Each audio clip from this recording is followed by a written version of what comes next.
On va voir maintenant les indices. Un indice, c'est simplement une évaluation de l'évolution d'un phénomène. On peut en avoir de deux sortes. Vous avez des indices simples et des indices synthétiques. Un indice simple ne mesure qu'une seule chose, qu'une seule grandeur. Et un indice synthétique essaye d'évaluer plusieurs grandeurs à la fois. On peut citer comme exemple d'indice simple un indice qui va mesurer l'évolution de la production des pommes d'une période à l'autre.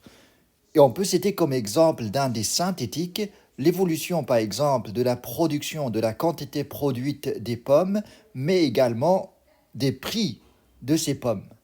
Donc on a ici deux grandeurs à évaluer, à suivre avec cet indice-là. Pour bien comprendre d'abord ce que ça représente un indice simple, on va dire qu'une personne, par exemple, consommait avant 4 pommes par semaine. Maintenant, il consomme 6 pommes par semaine. Alors là, la question qui se pose, c'est que comment on peut évaluer cette évolution de la consommation de cette personne? Ou bien, en d'autres termes, on veut savoir qu'est-ce que ça représente en fait cette consommation par rapport à la consommation d'avant. Et c'est ça en fait le but de l'indice simple. Là, on a 6 pommes et là, on a 4. Donc, on passe de 4 à 6 pommes. Ce que représentent les 6 pommes dans les 4 pommes peut s'exprimer en un rapport. On a la consommation d'aujourd'hui qui est de 6 pommes. Qu'est-ce que ça représente par rapport à la consommation d'avant, c'est-à-dire 4 pommes? On rapporte la consommation d'aujourd'hui à la consommation d'avant pour dire que la consommation a augmenté de telle ou telle valeur. Et ça donne 1,5. Maintenant, il faut savoir la signification de ce 1,5. Souvent, on utilise des indices à base 100. Ça veut dire quoi à base 100? Ça veut dire que ce qu'on a ici, on le représente comme 100%. Dans ce calcul-là, on le représente comme l'unité, comme une seule unité.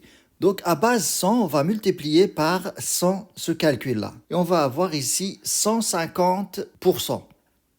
Et l'interprétation qu'on peut faire de 150%, c'est que la consommation d'aujourd'hui, ça représente 150% de la consommation d'avant. Ou bien on peut dire que la consommation d'aujourd'hui a augmenté de 50%. Parce que cette consommation-là, ça représente 100%, et cette consommation-là, ça représente 50% de plus que 100%. On peut arriver au même résultat si on fait un taux de variation qui se calcule de la manière suivante.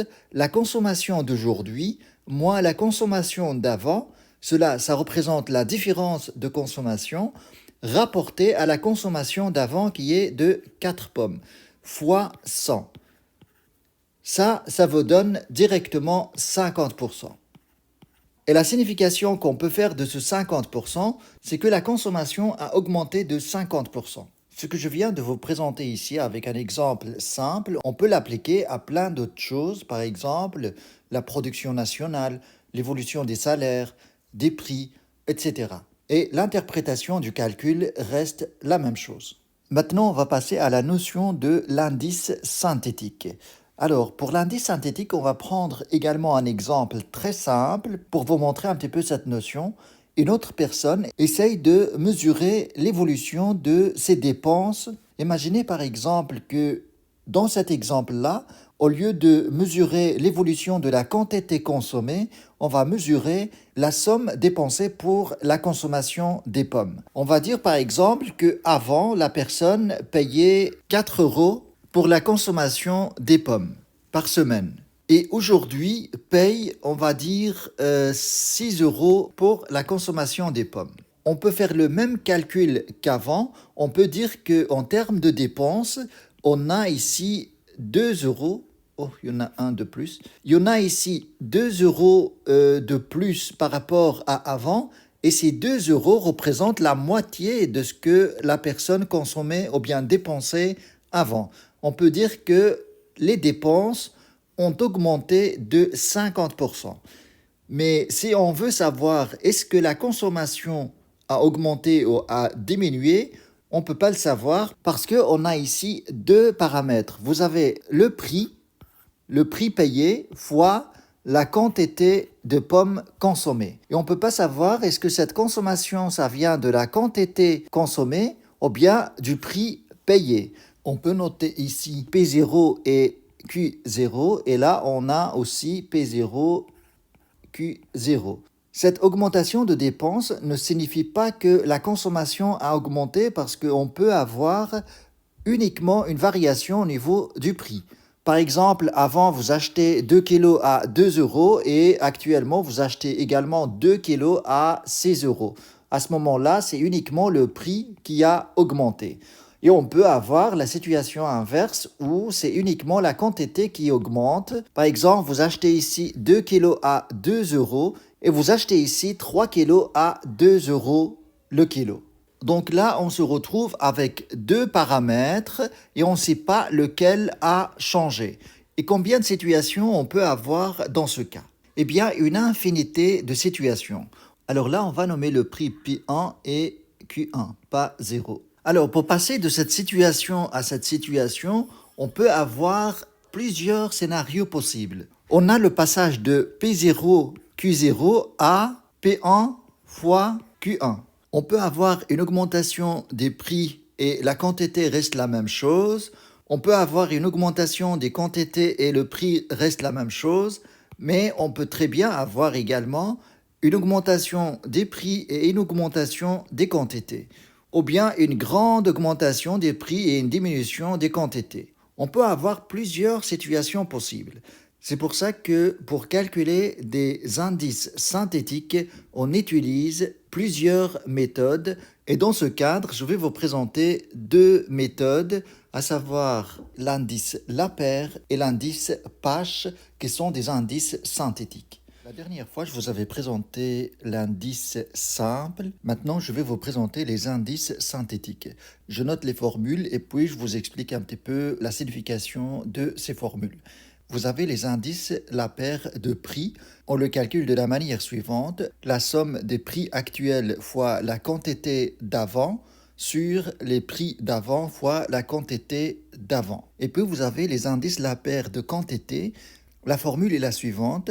La somme des quantités actuelles fois les prix avant sur les quantités d'avant fois les prix d'avant. Pour les indices Pache, vous avez deux formules également. Par rapport au prix, vous avez la somme des prix actuels fois les quantités actuelles sur les prix d'avant fois les quantités actuelles.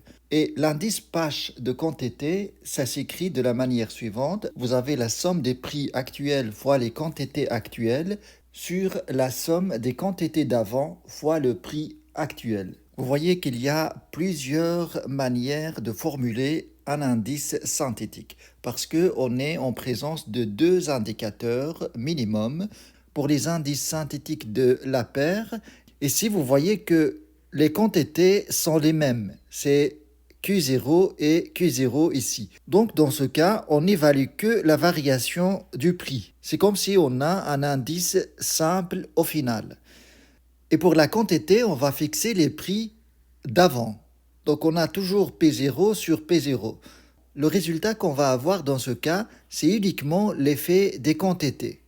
Mais dans le cas des indices Pache, on essaye de fixer les quantités actuelles ou bien les prix actuels. Quand on fixe les quantités actuelles, c'est que dans ce cas, on évalue l'évolution des prix. Et dans le cas où on fixe les prix au prix actuel, on évalue l'effet des quantités sur la variation. On va faire un petit exercice là-dessus pour voir la signification du résultat et de l'application de ces formules. Je vais mettre un petit peu de côté ces formules et je vous donne un exercice à faire par rapport à ces formules. L'exercice est le suivant. Vous avez un agriculteur par exemple. On va imaginer que cet agriculteur a deux produits, les bananes et les pommes. En 2020, la quantité produite des bananes, c'est 200 kg. Le prix sur le marché est 1 euro. Et en 2021, la quantité produite des bananes, c'est 180 kg. Et le prix passe de 1 euro à 1,50 euro. Et les pommes, on a 360 kg en 2020 et 250 kg en 2021.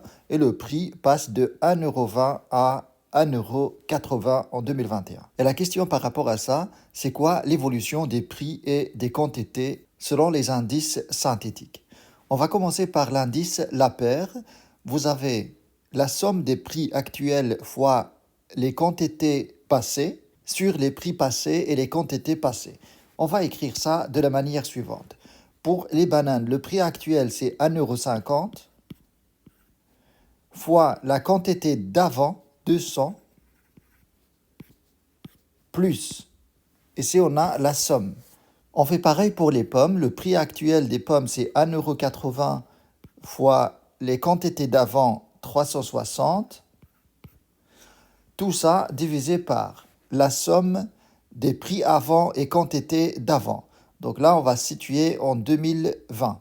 Donc, vous avez les prix, c'est 1 € en 2020 fois la quantité de 2020 qui est de 200, plus 1,20 € fois 360. On va exprimer tout ça en pourcentage. Donc, on va multiplier par 100, ce qui donne 150%. On peut mettre fois 100 partout dans les formules pour exprimer l'indice en pourcentage, fois 100. Donc là, on a 150%. Maintenant, on va appliquer la deuxième formule de l'indice Lapeyre de quantité. Vous avez les quantités actuelles fois les prix passés. Donc, on va avoir 180 fois 1 € plus 250 fois 1,20 € divisé par la somme des quantités et prix d'avant. Donc vous avez 200 fois 1 € plus 360 fois 1,20 € fois 100, ce qui donne 76% approximativement. Donc ici, on a 76%. On passe maintenant aux indices de page. On commence par l'indice de prix. Les prix actuels fois les quantités actuelles.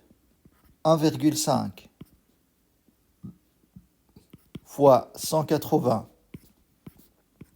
plus 1,80 fois 250. Tout ça divisé par les prix d'avant fois la quantité actuelle. Tout ça fois 100 pour faire le pourcentage, ce qui donne ici 150%. On a le même résultat qu'avec les indices Lapeyre. 150% ici. On passe à l'indice de quantité. Donc vous avez les quantités actuelles fois les prix actuels. 180 fois 1,50 € plus 250 fois 1,80 €. Tout ça divisé par les quantités d'avant fois les prix actuels. Donc vous avez 200 fois 1,50 plus 360 fois 1,80. Tout ça fois 100. On va avoir à peu près 76%.